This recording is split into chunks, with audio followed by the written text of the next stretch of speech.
Hello, I'm Don McCauley from Chicago. This is a 2-month journey to Alaska. I was joined by my better half, Valerie Creedon, twice. There is a surprise where we finished our trip, so please stay until the end. In 2009, I researched a trip to New Zealand and Australia by cargo ship. Why? Because I'm afraid to fly, and a cruise ship was going to cost way too much money. The cargo ship was going to take 2 months to get there, and with 1 month to visit New Zealand and Australia, and 2 months to get back, I said, I can't really do this, but where else could I go? Alaska. So I started doing some research, sending some emails. I called the Alaska Chamber of Commerce. They were very helpful.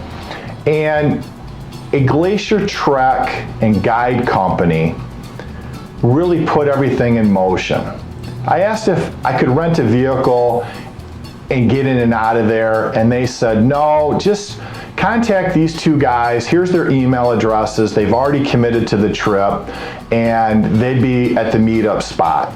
So I sent a detailed email to introduce myself and offering to pay my fair share of gas and expenses. I received an itinerary from a retired lawyer in Colorado Springs, Colorado. If I got to there by May 24th, 2009, about a month away, I could travel for about 3 weeks with him and arrive in Alaska for the glacier trek.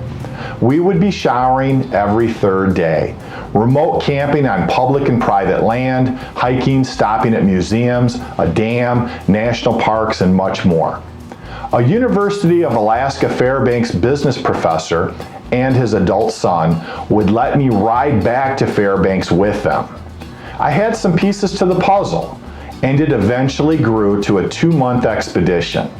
Valerie said this is a trip of a lifetime and that I had to do it. This is my old backpack. It was stolen at a hostel in Anchorage. This is the replacement from REI. My tent, walking poles, cooking equipment, miscellaneous were taken by a group from Russia that were seasonal workers for a salmon canning company. I actually talked to them a few times, but the owner of the hostel had let them into a locked area to get their gear when it was time for them to go, but they decided to grab a few more things that were not theirs. Good news though, I was reimbursed for everything, but we needed to head to REI or Valerie and I would have a major problem on our upcoming camping into Denali National Park and a sea kayak adventure. I took a Greyhound bus from Chicago to Colorado. The first night I was sleeping, sitting up in my seat, and I looked over at a 10-year-old boy that was traveling with his mother. He was sitting right next to me. I was on the inside. And he started sleeping on my back and shoulder. I thought, no big deal, doesn't bother me. But later on in the journey, I was sleeping, and a grown man was sleeping on my back and shoulder. I pushed him off. In the morning, we pulled into a truck stop, and the grown man apologized for sleeping on me. It was about 8 a.m., and I walked in to see a sign that said, shower $7. I got excited, and I asked the clerk, I've got 10 minutes before we have to be back on the bus. Do you think I could get a shower in that quickly? He said, that's up to you. I said, great, here's my money. I took the quickest shower ever, ran back out to the bus, and I wanted to announce to everybody on the bus that I was now clean and fresh. I saw some cool things on my journey with this very experienced traveler from Colorado Springs, Colorado. We were driving in Canada and the tire blew out. We quickly changed to the Donut Spare, but it only had a 30-mile recommended drive radius on it. He was worried, and I said, well, we can get this fixed today. Well, today was Sunday. So what? Walmart's open. He's like, really? Of course. Well, how do we find one? They're everywhere. We got directions from someone. This was 2009, and neither one of us had a smartphone with internet on it. He was so happy when we got it fixed quickly, and got back on the road during daylight and got to our campground with no real loss of time.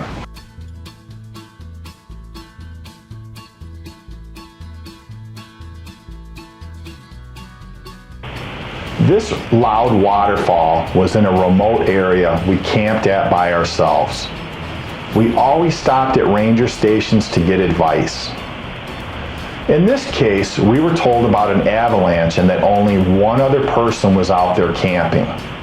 We did find that guy on the trail, and it was nice to see another friendly human being versus a bear that really were all over the place. Valerie let me bring her two-man tent as long as I practiced putting it together in her backyard.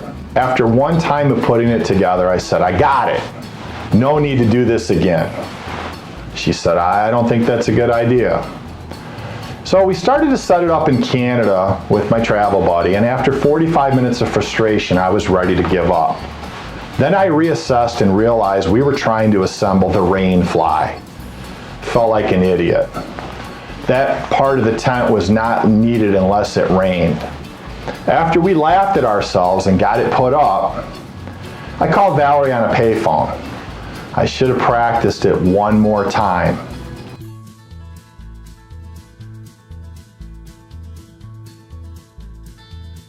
Camping Buddy has been to many of the national parks and shared this story.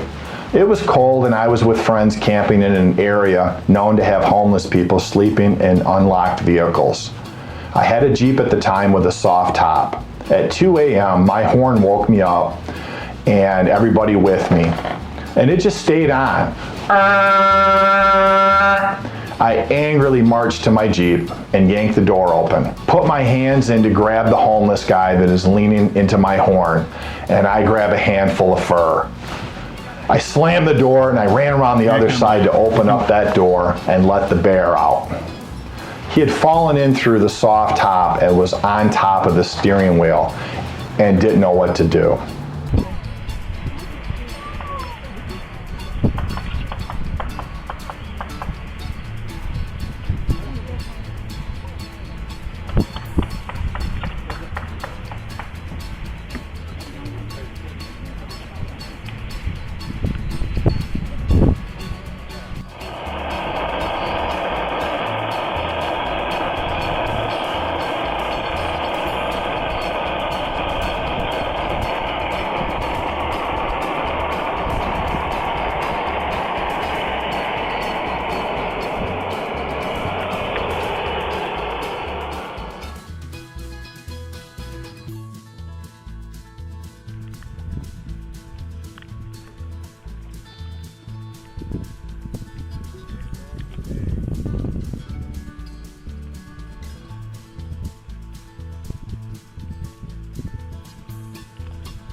The Alaska Highway is something that every American should experience, in my opinion. We built it for World War II.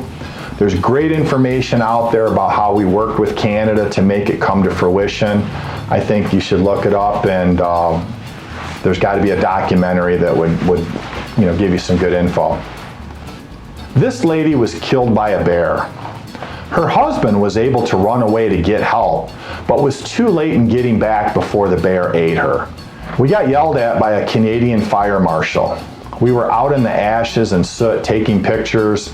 The fire had just gone by, and he said, "What are you guys doing?" We're taking pictures." "Get out of here! Do you know how dangerous this is?" Driving along at 70 miles per hour and everyone is stopping up ahead. And you can guess that it is wildlife for everybody to get a picture. In this case, we saw a mama bear and a few cubs. Of course, everyone stayed in their vehicles.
After the Glacier truck, I was required to do the driving to Fairbanks.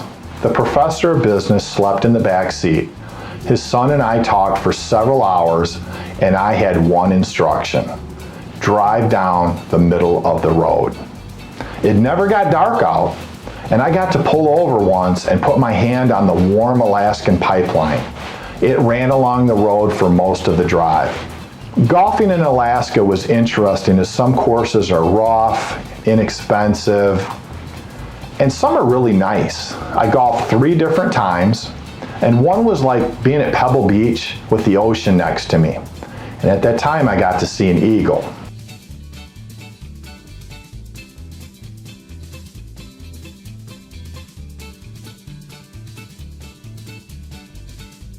Valerie arrives to find out my gear is stolen, and we immediately head to REI. We went to Denali National Park and walked past a locked gate after hours to see these cute doggies.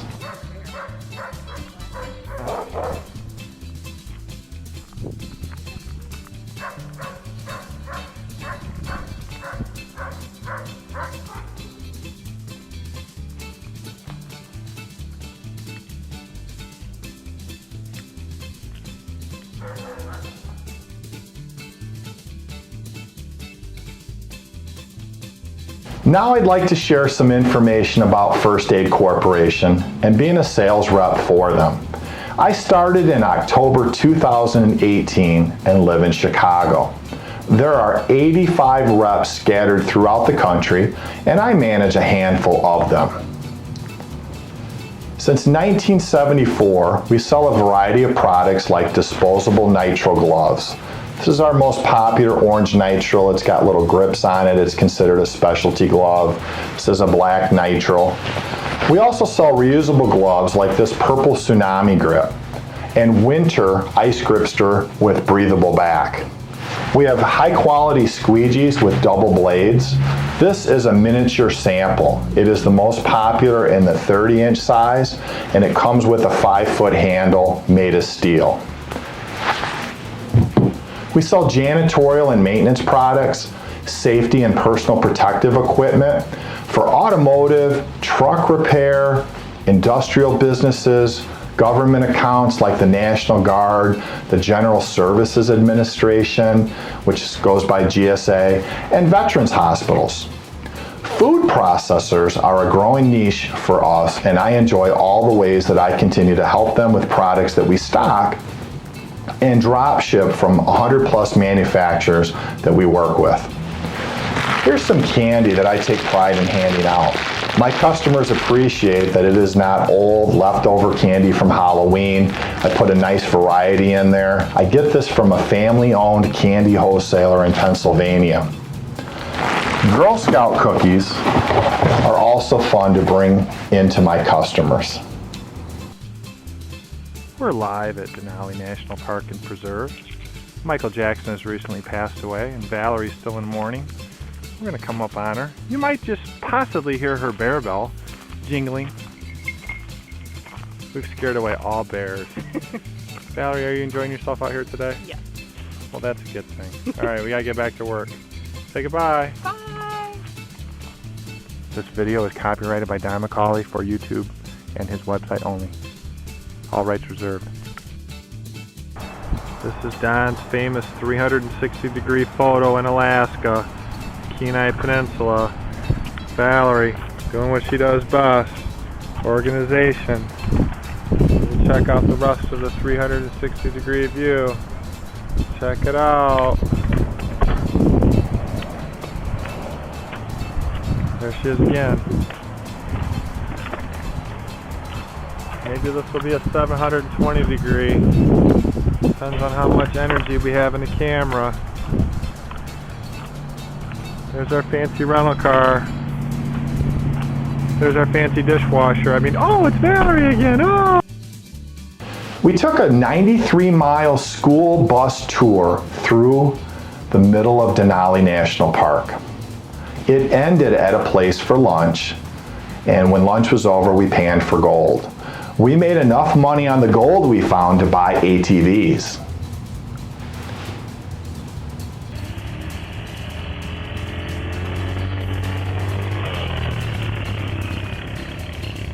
We camped on Homer Spit in Homer, Alaska.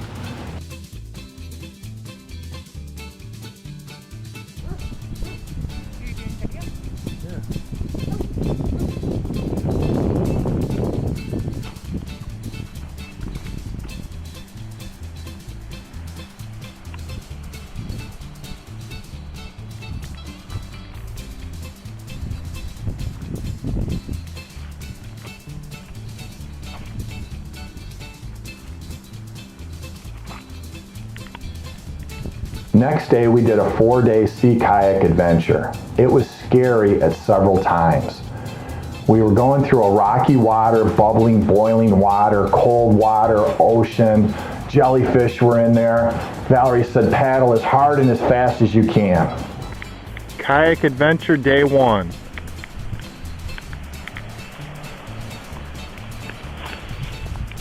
Oh, it's Valerie. And there's our pretty little tent site. And a bird just tried to steal all our granola stuff and make us hungry the rest of the trip. Valerie's sister Michelle went on an almost month-long trip to Africa. Here is her funny story. Due to our travels, we were weight limited to 30 pounds total for luggage. Of those 30 pounds, I packed 1 pound of M&Ms to last me the entire month. I double bagged in 2 Ziploc bags. The first part of our trip would be a safari in the bush, staying in tents close to the Masai Mara Reserve. We arrived in the afternoon and basically dropped off our gear and headed out to see animals. They did tell us not to bring any food into our tents. I didn't think that M&Ms counted. When we returned to our tent a few hours later, the whole tent was covered in M&Ms. Bush monkeys had quickly found my stash and had slashed the bag as they were running away with the chocolate. Our hosts kindly asked us to make sure there were no more monkeys left in our tent and to clean up all the M&Ms, and that there was really no food allowed in the tents. Last day of the kayak adventure. Here's Valerie cooking up oatmeal and hot chocolate. Our clothes are drying in the distance. As we came back over here, you can see the abandoned campsite for the people that got ate up by the bear. They've been missing for a night and a half.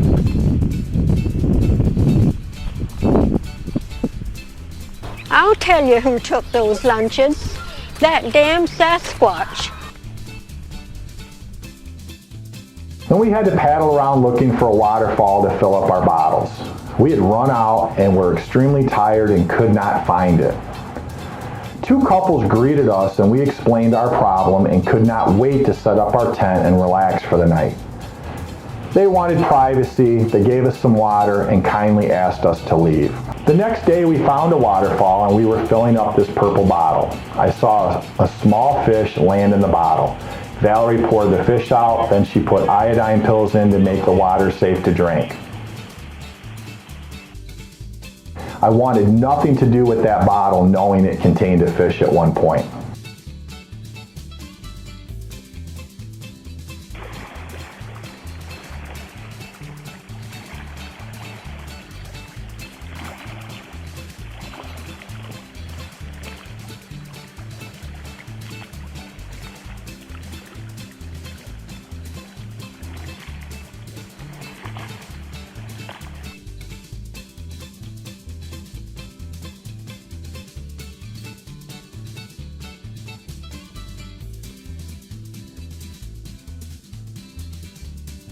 Valerie departed with the rental car for the airport in Anchorage,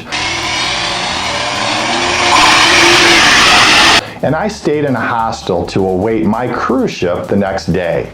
I reminded her of a tip that the locals told me about driving down the middle of the road. So many people strike wildlife and don't have time to swerve out of the way. Driving down the middle gives you more reaction time. The sun never really goes down in the summer, and I was up at 11 p.m. sitting in the library / game room, common area, And two guys came in that had just climbed Mount McKinley, the tallest mountain in North America. They started to tell me about their climbing adventure. I mentioned that I had just read in the newspaper about someone falling to their death, and they said that they had just talked to that guy the day before he fell off. They took out some maps to show how they made the journey, and it felt like I was watching the Discovery Channel. The most interesting tidbit was the sharing of food from those coming down with those going up. Cheese was the most popular food to exchange. I was going to take a ferry back to Vancouver, but it would have been sleeping in a tent on the deck for several days, eating from vending machines, no shower, and it was expensive. Did a little research. I found a cruise ship from Holland America with food, excursions, entertainment, etc. for a cheaper price. Valerie was jealous. 7 a.m. on a Sunday morning, I disembarked the cruise ship and walked to a hostel. The manager, when I arrived, said that I had walked through the worst neighborhood in North America, and because it was so early, that I was lucky to have avoided the bad guys and the drug dealing. I realized I needed to get back from Vancouver, Canada, and decided to take the Via Rail train to Toronto. Had better food than Amtrak. Sleeping was like in the Three Stooges or the movies in the 40s with the curtain and there's no door. But before booking, I called for more information. They sold me on John Travolta taking his family on the same trip. Well, John Travolta flies his own plane and has all the money in the world. I felt if it's good enough for John Travolta, it's good enough for me. Now for the surprise ending. Valerie flew into Toronto so we could extend my trip a little bit longer. And it was convenient to go to Niagara Falls.